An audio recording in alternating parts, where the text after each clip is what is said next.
তোর শ্বশুর বাড়ি যাবি না জানা রে শ্বশুর বাড়িতে গেলে খালি আলু ভর্তা দে ভাত দে জানা আর নুজা তার ভিড়ে হিয়ে না হাতে বসে হতেই নাই ও জানা রে ভাত নয় সামনি কালকে না ওদিনকে সামনি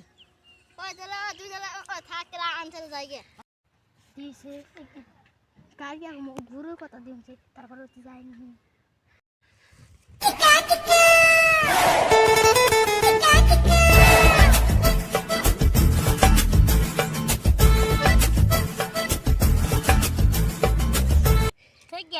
কালকে যাইবার করলো আজকে জাম হয়নি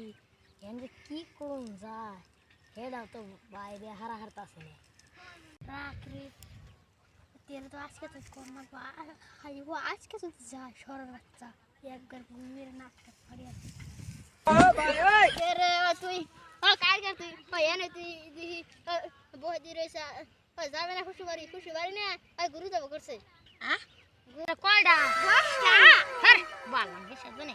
যার শুই খারাম রে হ্যাঁ বিসর্জনে পারে না বিসর্জনে কিছু না বাদ হ্যাঁ বল আমি জীবনে তো বিসর্জন না রে তুই তো বিসর্জন না নুতলে ওই দেখে আসনি ওইন্দে ওই যে মানুষ আইছে তুই তাহলে থাক আমি মুতাহি তোর আগে যে খায়া হম মোতা ছুটে দে তো আইছি তোর আগে যে আমি খায়া হম কেরে উতিরে মুতার গুলো এখানে তো আহা না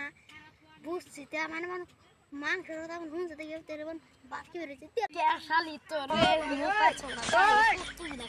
খাই হারস নাই কেরে ইতি আইকে তাহলে ইতি যাই দিছে বন্ধু না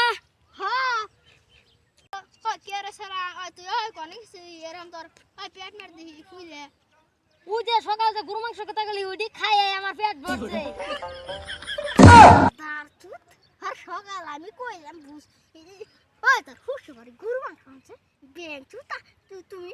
আমি তাড়াতাড়ি তুমি কই তুই দেখি তুমি জি শ্বশুর যাও